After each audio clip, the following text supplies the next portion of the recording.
To ആരിലം digital.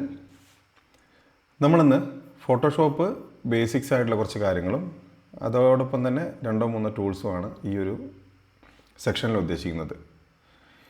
ഇവിടെ നമുക്ക് ഫോട്ടോഷോപ്പ് ഓപ്പൺ ചെയ്ത് കഴിയുമ്പം ഇവിടെ ഈ ഒരു വിൻഡോയിൽ നമുക്ക് ലെഫ്റ്റ് സൈഡിൽ ന്യൂ ഫയലുണ്ട്, ഓപ്പൺ ഉണ്ട്, ഹോം, ലേൺ അങ്ങനെ പറഞ്ഞ് കുറച്ച് കാര്യങ്ങൾ കാണാം.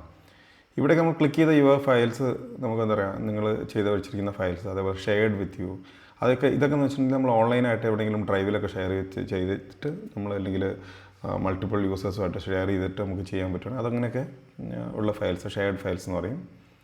ഇവിടെ നമുക്ക് ക്ലൗഡ്സിൽ ഷെയർഡ് ആയിട്ടുള്ള ഫയൽസ് ഇല്ല.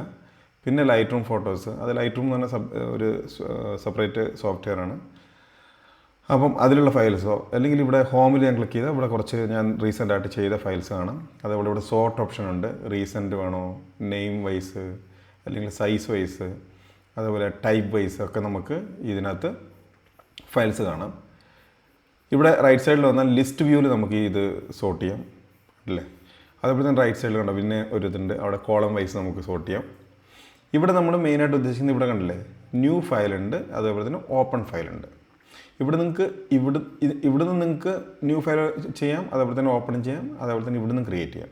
Just I'm going to create here new file. ഒരു പുതിയൊരു ഫയൽ എടുക്കുകയാണ് നിങ്ങൾ, അല്ലെങ്കിൽ പുതിയൊരു ക്യാൻവാസ് എടുക്കുകയാണ്. ഫോട്ടോഷോപ്പ് മെയിനായിട്ട് നമ്മൾ യൂസ് ചെയ്യുന്നത് നമുക്ക് ക്രിയേറ്റീവായിട്ടുള്ള ഒരുപാട് കാര്യങ്ങൾ ചെയ്യാം. അത് ചിത്രങ്ങൾ വരയ്ക്കാം, അതുപോലെ ഡിസൈൻസ് ചെയ്യാം. നമുക്ക് എത്രയൊക്കെ AI സോഫ്റ്റ്വെയർസ് വന്നു കഴിഞ്ഞാലും ഫോട്ടോഷോപ്പിൻ്റെ ഉപയോഗം ഇന്നും കൂടി വരുന്നുണ്ട്. കാരണം ഈ അഡോബ് ഫോട്ടോഷോപ്പ് 2025 ഇവർ അഡോബ് ഓരോ ഫീച്ചേഴ്സ് പുതിയതായിട്ട് ഇൻട്രൊഡ്യൂസ് ചെയ്യുന്നുണ്ട്. ഇതിനകത്ത് AI ഒക്കെ ഭയങ്കരമായിട്ട് ഇൻ്റഗ്രേറ്റഡ് ആണ്, നമുക്ക് ഒരുപാട് കാര്യങ്ങൾ ചെയ്യാൻ പറ്റും. അപ്പോൾ ഫോട്ടോഷോപ്പ് എക്കാലത്തും പഠിച്ചിരിക്കുന്ന ഏറ്റവും ബെസ്റ്റ് തന്നെയാണ്. ഇവിടെ നിന്ന് കാണാം റീസെൻ്റ് ആയിട്ടുള്ള നിങ്ങൾ ഓപ്പൺ ചെയ്ത് വെച്ചിരിക്കുന്ന പ്രീസെറ്റുകൾ ഇവിടെ ഉണ്ടാവും. അതേപോലെ നിങ്ങൾക്ക് സേവ് ചെയ്ത് വെക്കാം. നിങ്ങൾക്കൊരു പ്രീസെറ്റ് ഇവിടെ സെലക്ട് ചെയ്തിട്ട് സേവ് ചെയ്ത് വെക്കാം. അതേപോലെ നിങ്ങൾക്ക് ഫോട്ടോയാണോ നിങ്ങൾ ക്രിയേറ്റ് ചെയ്യുന്നത്, പ്രിൻ്റ് ആണോ നിങ്ങൾ ക്രിയേറ്റ് ചെയ്യുന്നത്, ആർട്ട് ആൻഡ് ഇല്ലുസ്ട്രേഷനാണോ നിങ്ങൾ ചെയ്യുന്നത്, അതേപോലെ അതായത് വെബ്സൈറ്റിന് വേണ്ടിയിട്ടുള്ള ഡിസൈനാണോ ചെയ്യുന്നത്, മൊബൈൽസിന് വേണ്ടിയിട്ടാണോ, ഫിലിം ആൻഡ് വീഡിയോയ്ക്ക് വേണ്ടിയിട്ടാണോ, എന്തിനാണോ നിങ്ങൾ ചെയ്യുന്നത് അത് നിങ്ങൾ കറക്റ്റായിട്ട് ഇവിടെ മെൻഷൻ ചെയ്യണം. ഞാനിവിടെ ഇപ്പം പ്രിൻറ്റിനാണ് ചെയ്യുന്നതെങ്കിൽ ഇവിടെ നിങ്ങൾക്ക് റൈറ്റ് സൈഡിൽ ഇതിൻ്റെ പേര് കൊടുക്കാം. നിങ്ങൾക്ക് മൈ ഫസ്റ്റ് പ്രോജക്റ്റ് പേര് കൊടുത്തു. ഇനി നമുക്ക് എന്ത് ചെയ്യാം, ഇവിടെ നമുക്ക് സൈസ് കൊടുക്കാം. ഇഞ്ചസിലാണോ നിങ്ങൾ ഇപ്പം ഒരു ഡിസൈൻ ചെയ്യുമ്പം നിങ്ങൾക്കൊരു വിസിറ്റിംഗ് കാർഡാണ് ചെയ്യുന്നതെങ്കിൽ, അല്ലെങ്കിൽ ഒരു വെഡ്ഡിങ് കാർഡാണ് ചെയ്യുന്നതെങ്കിൽ ആ വെഡ്ഡിങ് കാർഡിൻ്റെ സൈസ് എത്രയാണ്, വിസിറ്റിംഗ് കാർഡ് സൈസ് എത്രയാണെന്ന് കറക്റ്റ് കൊടുക്കുക. നിങ്ങൾ മെഷർ ചെയ്തിരിക്കുന്നത് ഇഞ്ചിലാണോ സെൻറ്റിമീറ്ററിലാണോ എന്തിനാണോ വെച്ചിട്ട് അത് നിങ്ങൾ കറക്റ്റായിട്ട് ഇവിടെ മാർക്ക് ചെയ്യണം. ഞാനിവിടെ ഇഞ്ചിലാണ് എൻ്റെ എടുത്തത്. എനിക്ക് ഒരു 10 ഇഞ്ച് വിട്ടും ഒരു 5 ഇഞ്ച് ഹൈറ്റും വേണം എന്ന് വിചാരിക്കുക. അതെങ്ങനെയാണ്, പോർട്രേറ്റ് ആയിട്ട് വേണോ, ഓറിയൻറ്റേഷൻ ഏത് ലെവൽ വേണം നമുക്ക് കൊടുക്കാം. കണ്ടില്ല ഇവിടെ ചേഞ്ച് ആകുന്നുണ്ട്, വിട്ടും ഹൈറ്റും ചേഞ്ച് ആകുന്നുണ്ട്. ഇവിടെ നമുക്ക് റെസൊല്യൂഷൻ എന്ന് പറഞ്ഞൊരു ഭാഗമുണ്ട്. റെസൊല്യൂഷൻ എന്ന് പറയുന്നത് പിക്സൽ പെർ ഇഞ്ചാണ്. ഒരു ഇഞ്ചിൽ എത്ര പിക്സൽസ് അടുക്കി വെച്ചിരിക്കുന്നു അതിനാണ് റെസൊല്യൂഷൻ എന്ന് പറയുന്നത്. എപ്പോഴും പ്രിൻറ്റിങ് നമ്മളൊരു ക്യാൻവാസിൽ അല്ലെങ്കിൽ ഡിസൈൻ ചെയ്യുന്ന സമയത്ത് പ്രിൻറ്റിങ്ങിന് മിനിമം 300 കൊടുത്തിരിക്കണം, എന്നാലും അതിന് ഒരു നല്ലൊരു ക്വാളിറ്റി ഉണ്ടായിരിക്കുകയുള്ളൂ. അതേപോലെ തന്നെ ഇവിടെ നമുക്ക് പിക്സൽസ് പെർ ഇഞ്ചാണ്. ഒരു സ്ക്വയർ ഇഞ്ചിൽ എത്ര പിക്സൽസ് ഉണ്ടാവും എന്നുള്ളതാണ് ഇവിടെ റെസൊല്യൂഷൻ പറയുന്നത്. ഈ പിക്സൽസ് ഒക്കെ എന്താണെന്നുള്ളത് ഞാൻ ഡീറ്റെയിൽ ആയിട്ട് പറയാം. പിന്നെ അതേപോലെ കളർ മോഡുണ്ട്. കളർ മോഡ് നമുക്ക് ബിറ്റ് മാപ്പ് ഉണ്ട്, ഗ്രേ സ്കെയിൽ ഉണ്ട്, RGB ഉണ്ട്, CMYK ഉണ്ട്. നോർമലി എല്ലാ പ്രിൻറ്റിങ്ങിനും നമ്മൾ CMYK ആണ് യൂസ് ചെയ്യാറ്. അതേപോലെ തന്നെ ഇവിടെ നമുക്ക് ബിറ്റ് 8 ബിറ്റ് 16 ബിറ്റ് ഒക്കെ നമുക്ക് ഉപയോഗിക്കാം. 16 ബിറ്റ് ഒക്കെ ഉപയോഗിച്ചാൽ കുറച്ചും കൂടെ നല്ല ക്വാളിറ്റി ഉണ്ടാവും. പക്ഷേ നോർമലി 8 ബിറ്റാണ് എല്ലാവരും യൂസ് ചെയ്യാറ്. അതേപോലെ ക്യാൻവാസിൻ്റെ കളർ എങ്ങനെ വേണം, വൈറ്റ് വേണോ, ബ്ലാക്ക് വേണോ, ബാക്ക്ഗ്രൗണ്ട് കളർ നമുക്ക് ഇവിടുന്ന് സെലക്ട് ചെയ്യാം. ഇഷ്ടമുള്ള ബാക്ക്ഗ്രൗണ്ട് കളർ നമുക്ക് ഇവിടുന്ന് സെലക്ട് ചെയ്തിട്ട് കൊണ്ടുപോകാം. കസ്റ്റമായിട്ടുള്ള സംഭവമാണോ, ഞാനിപ്പോൾ നോർമലി വന്നിട്ട് ഞാൻ ഡിസൈൻ ചെയ്യാൻ വേണ്ടിയിട്ട് എനിക്കൊരു വൈറ്റ് ക്യാൻവാസാണ് വേണ്ടത്, അല്ലെങ്കിൽ ഒരു ചിത്രം വരയ്ക്കാൻ വേണ്ടി വൈറ്റ് ക്യാൻവാസാണ് വേണ്ടത്. അത് ഞാനിവിടെ ഉണ്ട്. അത് വരച്ച് കളർ പ്രൊഫൈൽ എന്ന് പറഞ്ഞ സംഭവമുണ്ട്. ഇതൊക്കെ നമുക്ക് ഡീറ്റെയിൽ ആയിട്ട് പിന്നെ പഠിക്കാം. പിക്സൽ ആസ്പെക്ട് റേഷ്യോ, ഇവിടെ സ്ക്വയർ പിക്സൽ വേണോ, ഏത് രീതിയിലുള്ള ആസ്പെക്ട് റേഷ്യോ ആണ് വേണ്ടത്. ഇവിടെ നമ്മൾ കൂടുതലായിട്ടും വെബ് ആൻഡ് മൊബൈലിലേക്ക് അല്ലെങ്കിൽ വെബ് ആൻഡ് ഫിലിമിലേക്കൊക്കെ വേണ്ടി ഉപയോഗിക്കുമ്പോൾ നമ്മളിവിടെ ഈ ഒരു ആസ്പെക്ട് റേഷ്യോ കറക്റ്റായിട്ട് നമ്മൾ കൊടുത്തിരിക്കണം. 720 HD എന്ന് പറഞ്ഞാൽ സ്മോൾ HD ആണ്. ഫുൾ HD വരുമ്പോഴത്തേനും 1920 ഒക്കെ വരും. അപ്പോൾ അങ്ങനെ അതൊക്കെ നമുക്ക് ഓരോ യൂസിനനുസരിച്ച് മാറ്റാൻ പറ്റും. ഞാനിപ്പം ജസ്റ്റ് ഇതിൻ്റെ ക്യാൻവാസിൻ്റെ സൈസും അതേപോലെ റെസൊല്യൂഷൻ എങ്ങനെയാണെന്നുള്ള കാട്ടി. ഇവിടെ ഞാൻ ഇനി പോകുന്നത് എനിക്ക് വെബിലേക്ക് വേണ്ടി ഒരു വെബ് ഡിസൈനിങ് എനിക്ക് ചെയ്യേണ്ടത്. അതിന് കറക്റ്റായിട്ടുള്ളൊരു സൈസ് ഞാൻ കൊടുത്തു. ഞാൻ 1440 കൊടുത്തു. ഇവിടെ നിങ്ങൾക്ക് കാണാം റെസൊല്യൂഷൻ 72 ആണ്. അതേപോലെ തന്നെ കളർ മോഡ് എന്ന് പറയുന്നത് RGB ആണ്. ഡിസ്പ്ലേക്ക് വന്നിട്ട് എല്ലാ തരത്തിലുള്ള ഡിസ്പ്ലേക്കും നമ്മൾ RGB ആണ് യൂസ് ചെയ്യുന്നത്. റെസൊല്യൂഷൻ 72 നമ്മൾ യൂസ് ചെയ്യുന്നു. അത് മതിയാവും. ഇനി നമ്മൾ ക്രിയേറ്റ് കൊടുത്തു. ഇവിടെ നിന്നുമായി ഫസ്റ്റ് പ്രൊജക്റ്റ് ഒന്ന് സേവ് ചെയ്തിട്ടുണ്ട്. ഇത് നമുക്ക് എവിടെയാണോ സേവ് ഇത് വേണമെന്നുണ്ടെങ്കിൽ ഇത് സേവ്ഡ് എന്ന് 1 എന്ന് വന്നിട്ടുണ്ട്. നമുക്ക് പ്രീസെറ്റായിട്ട് സേവ് ചെയ്യാം. അപ്പോൾ ക്യാൻസൽ കൊടുത്തു. അപ്പോൾ നമുക്ക് പ്രീസെറ്റായിട്ട് സേവ് ചെയ്യണമെന്നുണ്ടെങ്കിൽ ഞാൻ നേരത്തെ പറഞ്ഞു ഈ ഒരു റെസൊല്യൂഷൻ നിങ്ങൾക്ക് ഇവിടുന്ന് മാറ്റിയിട്ട് സേവ് ചെയ്യാം. ഞാനിത് ക്രിയേറ്റ് കൊടുത്തു. ക്രിയേറ്റ് കൊടുക്കുമ്പോൾ ഫസ്റ്റ് നിങ്ങൾ കാണുന്നത് എന്താണ്? ഒരു ഇവിടെയൊക്കെ ഡാർക്കായിട്ടുള്ളൊരു സ്ഥലം, ഇവിടെ നമ്മളൊരു പേജ്. ഇതാണ് നമ്മുടെ ആർട്ട് ബോർഡ് എന്ന് പറയുന്നത്. ഈ ആർട്ട് ബോർഡിലാണ് എല്ലാ തരത്തിലുള്ള ഡിസൈൻസ് നമ്മൾ ചെയ്യുന്നത്.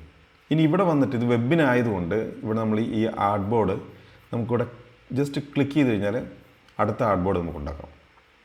അപ്പോൾ ഞാനിപ്പോൾ അത് ചെയ്യുന്നില്ല. CTRL Z അടിക്കാൻ പോവാണ്. അപ്പം പഴയ ഇതിലേക്ക് പോയി CTRL Z.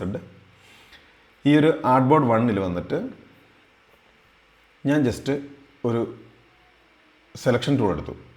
ഈ സെലക്ഷൻ ടൂളും ഇവിടെ ഈ ടൂളുകളൊക്കെ എടുക്കുമ്പോൾ നിങ്ങൾക്ക് കാണാം ഇവിടെ എന്തൊക്കെയോ മാറ്റങ്ങൾ വരുന്നുണ്ട് മുകളിലും ലെഫ്റ്റിലൊക്കെ ആയിട്ട്. അപ്പോൾ ഞാൻ ആദ്യമേ തന്നെ പറയാം, ഈ ഒരു ടൂൾ നമ്മൾ സെലക്ട് ചെയ്യുമ്പം ആ ടൂളിൻ്റെ തരത്തിലുള്ള എല്ലാ തരത്തിലുള്ള പ്രോപ്പർട്ടീസുമാണ് ഈ നോർമലി ഈ ടോപ്പിൽ വരുന്നത്. ഇവിടെ നിങ്ങൾക്ക് ഫെദർ യൂസ് ചെയ്യാം, നിങ്ങൾക്ക് ആഡ് സബ്സ്ട്രാക്ഷൻ അതേപോലെ തന്നെ അങ്ങനെയൊക്കെ ചെയ്യാം. അതേപോലെ സ്റ്റൈൽ നിങ്ങൾക്ക് കൊണ്ടുവരാം. ഇവിടെ നിങ്ങൾ ഈ ടൂൾ എടുത്താൽ ലാസോ ടൂൾ എടുത്തു കഴിഞ്ഞാൽ ഇവിടെ ലാസോ ടൂളിൻ്റെ പ്രോപ്പർട്ടീസാണ് വരുന്നത്. അതേപോലെ ഈ ടൂളിന് പറയുന്ന പേരാണ് ക്രോപ്പ്. നിങ്ങൾക്ക് ഇതിനെ ക്രോപ്പ് ചെയ്യാം. ഈ ക്രോപ്പ് ചെയ്യുമ്പോഴും ആ ക്രോപ്പിനോടനുബന്ധമായിട്ടുള്ള ആസ്പെക്ട് റേഷ്യോയാണ് ഇവിടെ വരുന്നത്. ഇവിടെ നിങ്ങൾക്ക് ഫ്രീ ഫിക്സ് ഓരോന്ന് നിങ്ങൾക്ക് സെലക്ട് ചെയ്യാം ഏതിന് വേണമെങ്കിലും. അതേപോലെ നിങ്ങൾ ഏത് ടൂൾ എടുത്തു കഴിഞ്ഞാലും അതിന് ഇവിടെ ചേഞ്ചസ് വരുന്നുണ്ട് ടോപ്പിൽ അല്ലേ. ഇതിനെയാണ് പ്രോപ്പർട്ടി പാനൽ എന്ന് പറയുന്നത്.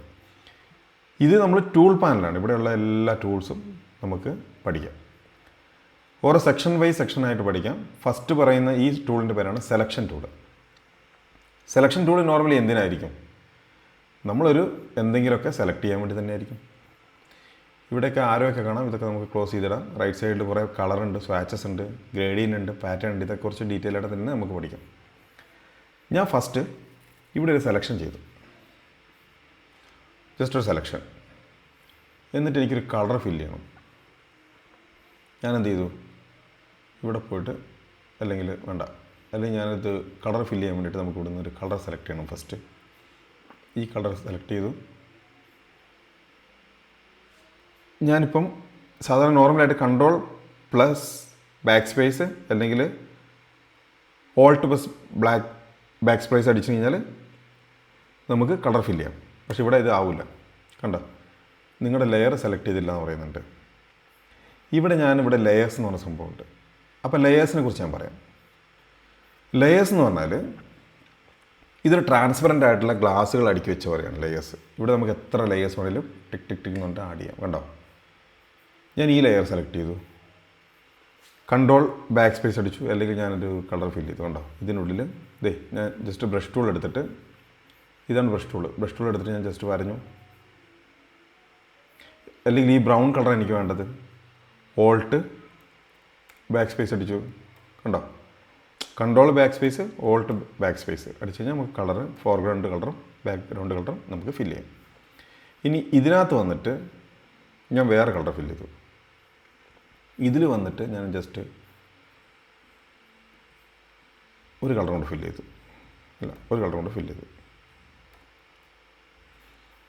ഇതിൽ വന്നിട്ട് സെലക്ഷൻ അവിടെ നിൽക്കുകയാണ് കേട്ടോ.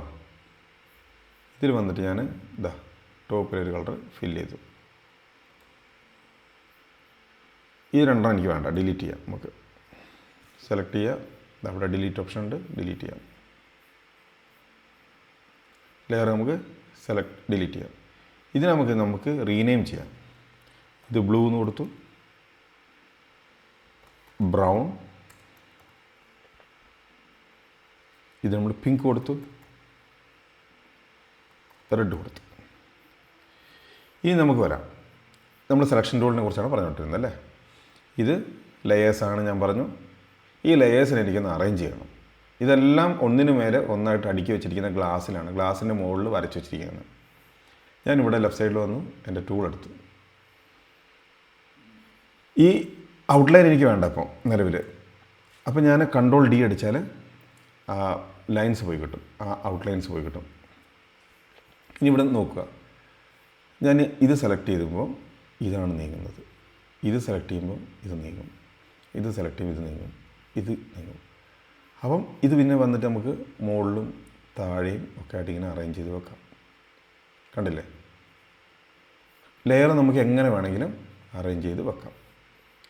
നിങ്ങൾ ജസ്റ്റ് ഇമാജിൻ ചെയ്യുക, ഒരു ഗ്ലാസിൻ്റെ മേലെ നമ്മളൊരു ചിത്രം വരയ്ക്കുമ്പം ഒരു ലെയറിൽ മരം വരച്ചു, ഒരു ലെയറിൽ നമ്മൾ വന്നിട്ട് ആകാശം വരച്ചു, ഒരു ലെയറിൽ വന്നിട്ട് മനുഷ്യന്മാരെ വരച്ചു, ഒരു ലെയറിൽ വന്നിട്ട് നമ്മൾ പുഴകളും ഒക്കെ വരച്ചു. ഇതൊക്കെ നമുക്ക് അറേഞ്ച് ചെയ്ത് വെക്കാൻ വേണ്ടിയിട്ടാണ്. അങ്ങോട്ടും ഇങ്ങോട്ടൊക്കെ എവിടെ വേണമെങ്കിലും ഫോട്ടോഷോപ്പിൽ നമുക്ക് അറേഞ്ച് ചെയ്ത് വെക്കാം. അപ്പോൾ ഇതുപോലെയാണ് നമ്മൾ എന്ത് സംഭവങ്ങൾ ചെയ്താലും.